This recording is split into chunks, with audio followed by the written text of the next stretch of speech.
FP, c'est son petit nom. Hein. Oui. Je me posais une question, est-ce que c'est la plus nulle du monde? Alors vous allez me dire, quand on pose une question pareille, c'est qu'on a déjà un début de réponse. On va se faire beaucoup d'amis là. Un parti pris, voilà. Mais quand on voit la façon dont se sont conclues les négociations sur les droits télévisés, il y a quand même de quoi s'interroger. Même eux font pas les fieros.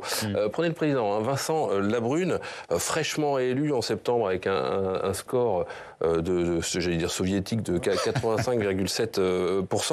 Son premier geste, ça a été quoi? Ça a été de baisser sa rémunération annuelle. On en parlait tout à l'heure dans le sujet, qui se montait à 1,2 million d'euros annuels.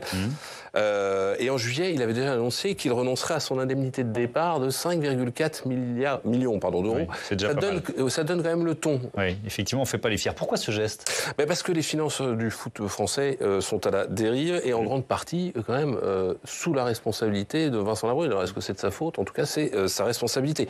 Je vais essayer de vous résumer et puis vous me corrigerez si je dis des bêtises. En France, c'est donc la LFP qui négocie avec les diffuseurs les droits de retransmission des matchs du championnat de France. À charge pour elle ensuite de redistribuer une partie de cette manne aux clubs qui comptent, eux, sur ce financement. Or, Vincent Labrune, le patron de la LFP, il a beau avoir été à l'OM, il a rêvé plus grand, comme on dit au Paris Saint-Germain. Il pensait pouvoir vendre le championnat de France pour 1 milliard d'euros, soit à peine moins que la Liga espagnole. Hein. C'était 1,25 milliard d'euros, la Liga, entre les années 2021 et 2025. Or, le foot français, faut savoir qu'il est surnommé la Farmers League en Europe. Alors, c'est le football de paysans, le championnat de France. C'est très injuste pour notre championnat. Mais on n'est pas au niveau de la Liga. Faut pas rêver non plus.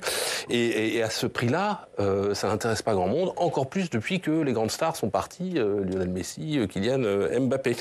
Et donc, en juillet, notre Vincent Labrune, il n'a pas de diffuseur et il se retrouve à devoir brader les droits pour moitié moins. Et il le fait. 400 millions, il va à un opérateur britannique, DAZN, et puis 100 millions à un partenaire classique, historique, maintenant, beIN, la chaîne qatari, qu'elle a le droit à une rencontre hebdo, et puis les Anglais ont droit à 8 rencontres, je crois, par semaine.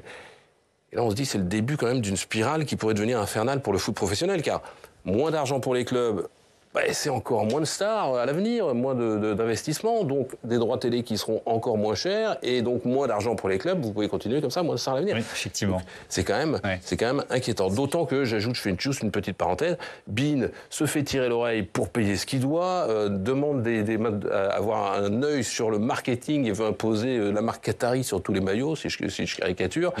On est dans une panade pas possible, quand même, à cause de Vincent Labrune. Oui, parce que ça a été tellement signé dans l'urgence que tout n'était pas réglé. Et puis alors, il faut aussi parler de nous, les téléspectateurs, qui sont pas très contents, qui boudent. Oui, parce que si DAZN a acheté à vil prix les droits du championnat de France, de la Ligue 1, son offre, elle, était hors de prix pour le téléspectateur. Ils sont arrivés en septembre avec 39,99 € par mois. C'est quand même absolument énorme. Et résultat, les gens ont boudé, ils ont préféré regarder en streaming, en trichant, en piratant, à tel point que DAZN a dû faire des opérations de promotion. Aujourd'hui même, ils viennent de la prolonger, tellement les gens boudent, il n'y a pas beaucoup de succès. Et je me disais, est-ce qu'il faut y voir un contre-coup?